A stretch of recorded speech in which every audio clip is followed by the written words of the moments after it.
Hi and welcome back to Cheeky Crypto. Today, guys, we're going to be jumping down again into the charts for Cardano to see what's been going on most recently with the price action of ADA. Now, as I get into this video, if you do find it useful and informative, hit the like button. I really do appreciate that. If you happen to be new to the channel, why not go ahead and subscribe, tap the bell, select all notifications, and in doing so, you are going to be kept up to date with everything that we do here at Cheeky Crypto. If you haven't yet joined us in Discord, links in the description down below. Fantastic community talking crypto 24/7. I don't think you'll be disappointed by what you find down there. Completely free to join, so why not check it out? Links in the description down below. Let's jump on down now into Cardano, take a look at what's been going on with this price action. So we're just going to start things off with our hourly chart, and we are paired up with USDT, and Binance is our data source. So as you can see, there's good structure kind of appearing here.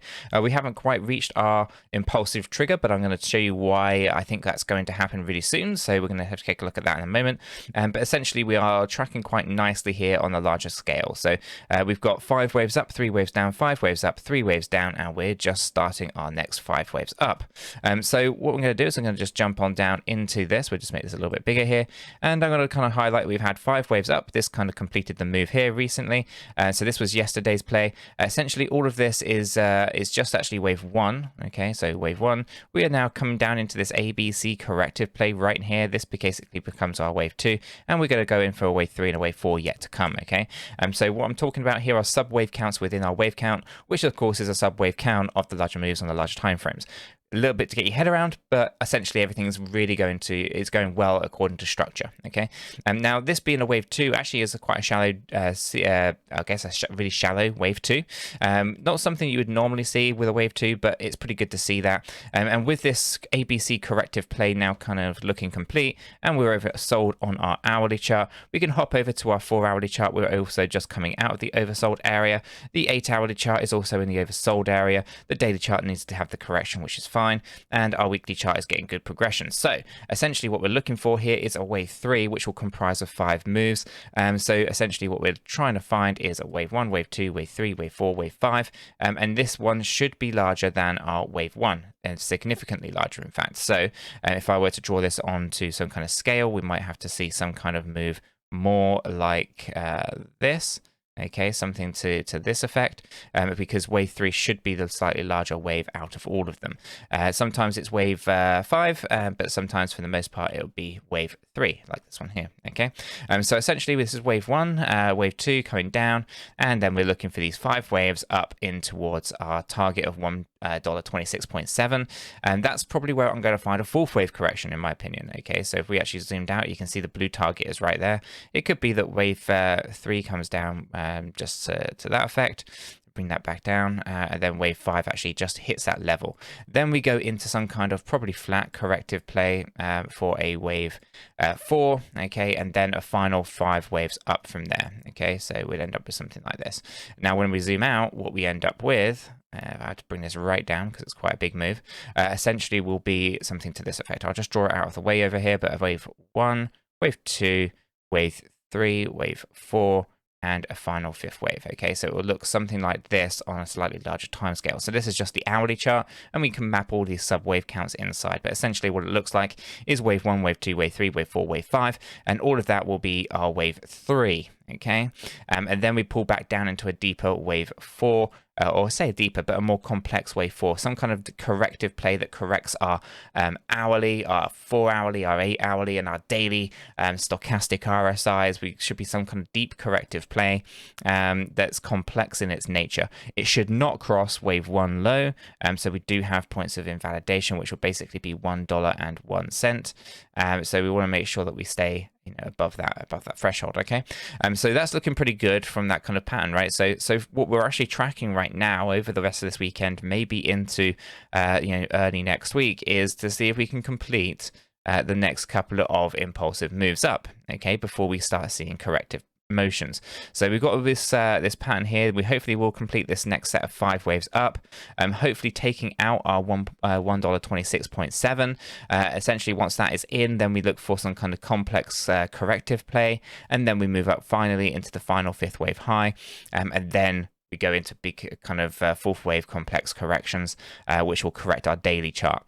That's kind of how I see it, and that's kind of what I'm tracking here for Cardano. Now, if I jump up into our daily, you get the idea of what all of that structure looks like. It'll be something to this effect right here.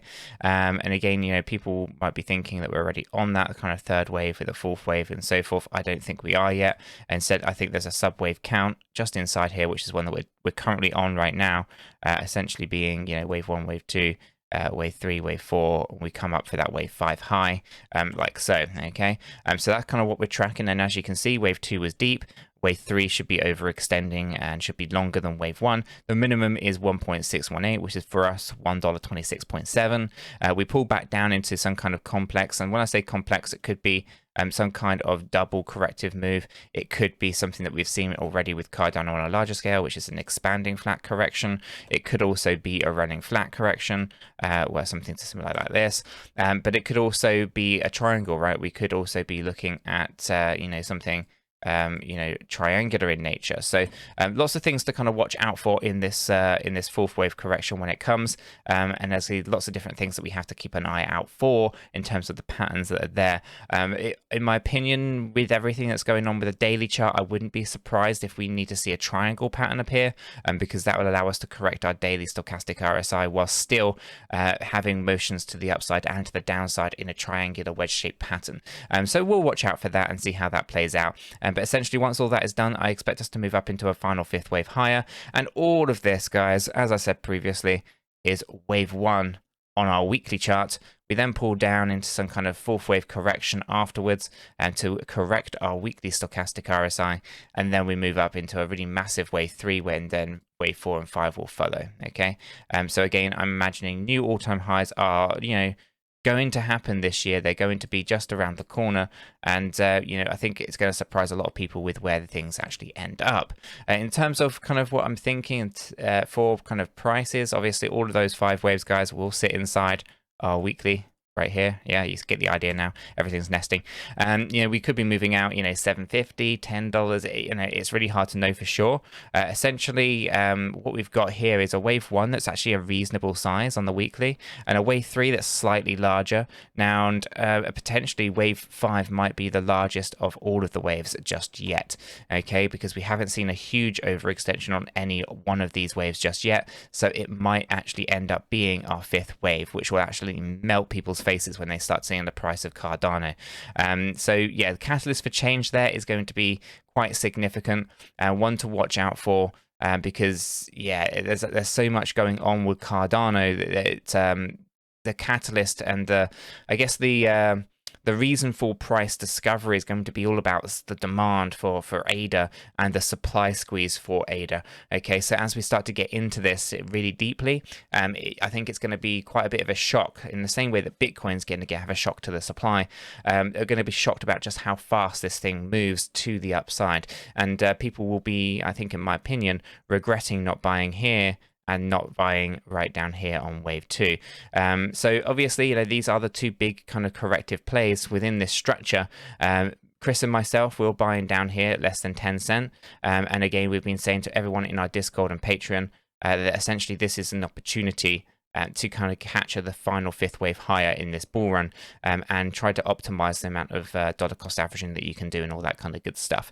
But guys, I'm going to leave the video there. If you have found it useful and informative, hit the like button. I really do appreciate that. If you happen to be new to the channel, why not go ahead and subscribe, tap the bell, select all notifications, and in doing so, you are going to be kept up to date with everything that we do here at Cheeky Crypto. With all that said, done out of the way, I hope everyone has a fantastic day, and I'll catch you all in the next one.